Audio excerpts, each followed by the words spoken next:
என்றைக்கோ ஒரு நாள் வரோம், அதனால் இதெல்லாம் செய்கிறோம். அடிக்கடி வர ஆரம்பிச்சிருவான்.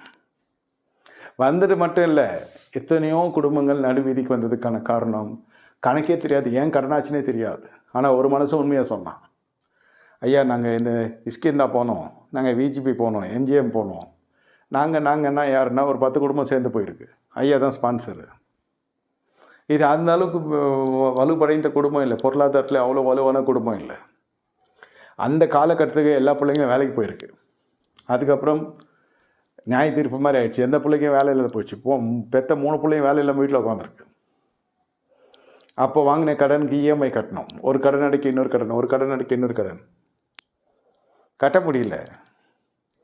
அந்த சாப்பிட்டு போன உறவினரெல்லாம் டாட்டா காமிச்சிட்டு போயிட்டான்.